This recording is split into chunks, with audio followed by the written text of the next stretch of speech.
All right.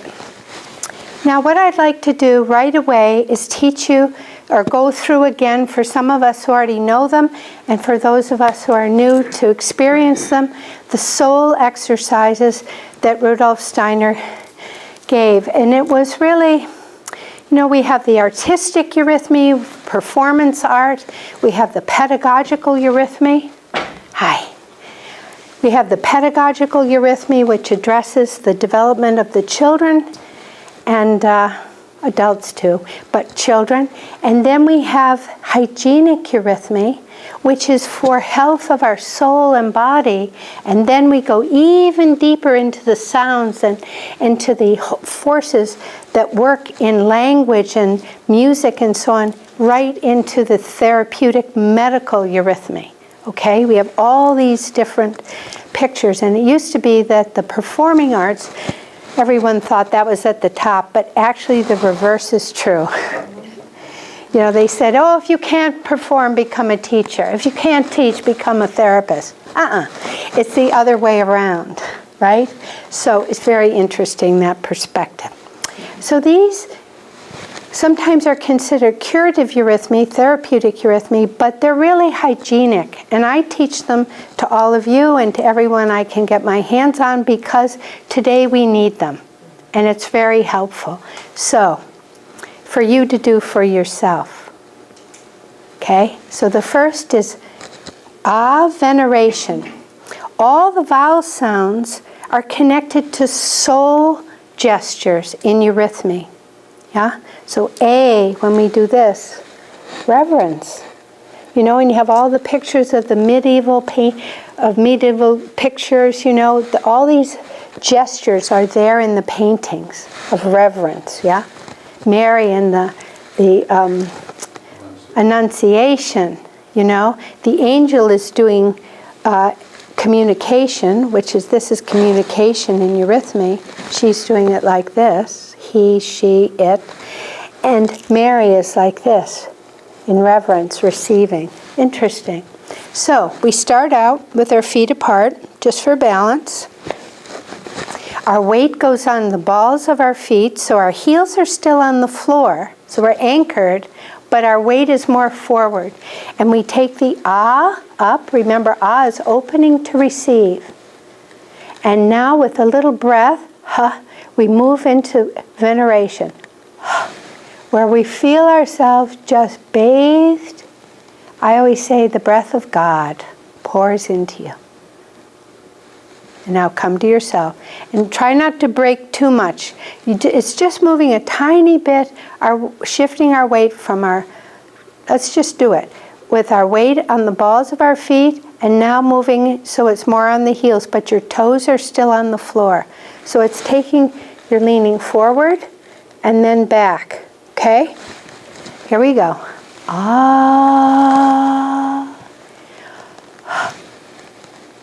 And we release and are just filled. And pause.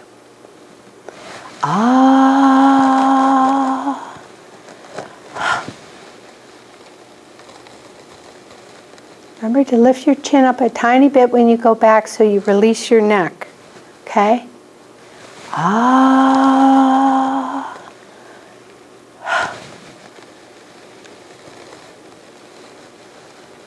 And once more.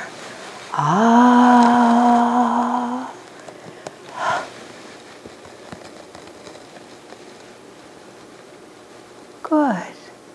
Now this exercise is done before bed because it helps you go into sleep. Because often why we can't sleep is because we can't let go of the day, or we're worried about what's coming next, right?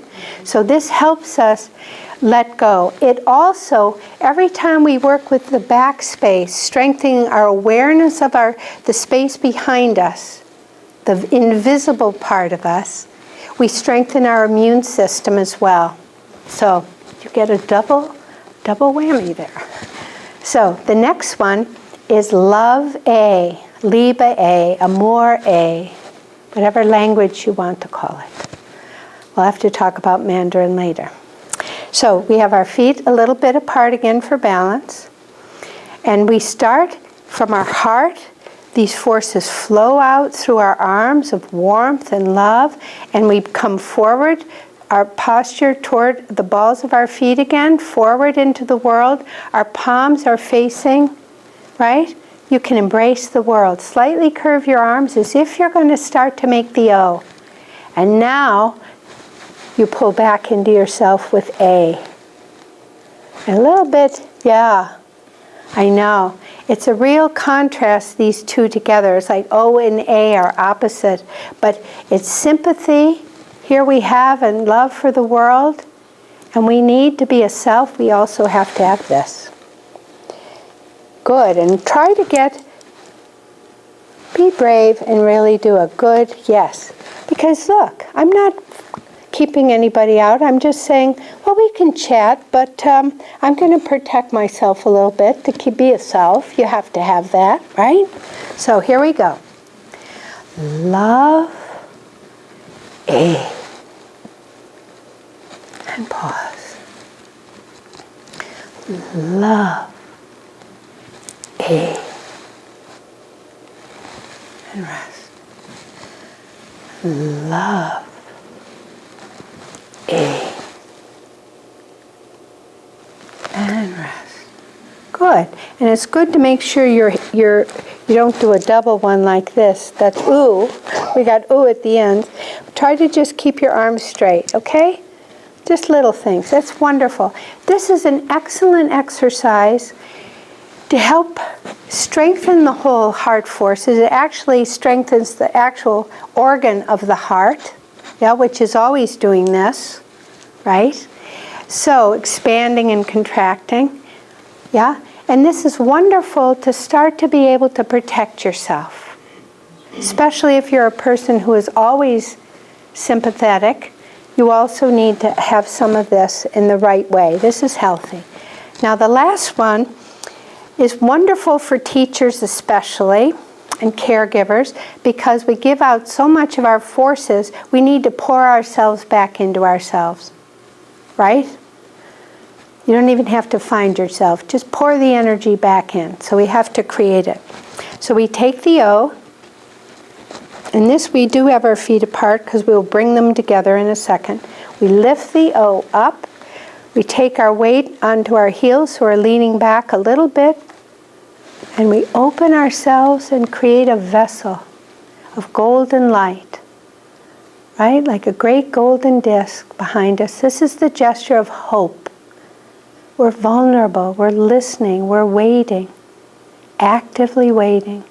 Now we gather those forces up. They become more intensified. We bring our feet right together. And now we pour it right down through us, and we can even lift our heels up a little bit as we do if you want. Ooh.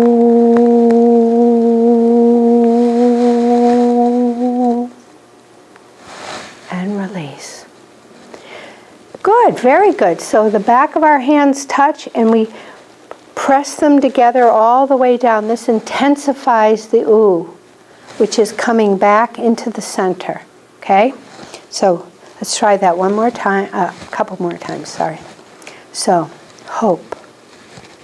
And really rest. You can imagine your angels behind you or your spirit guide, and you can bend your elbow a little bit and lower it. Yeah. We don't want to stress anything, right? That's beautiful. Chin up a tiny bit. Open. Hope. Gathering, intensifying these forces. Ooh.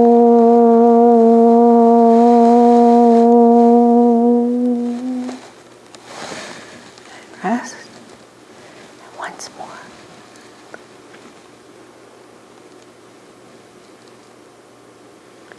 Gathering. Ooh.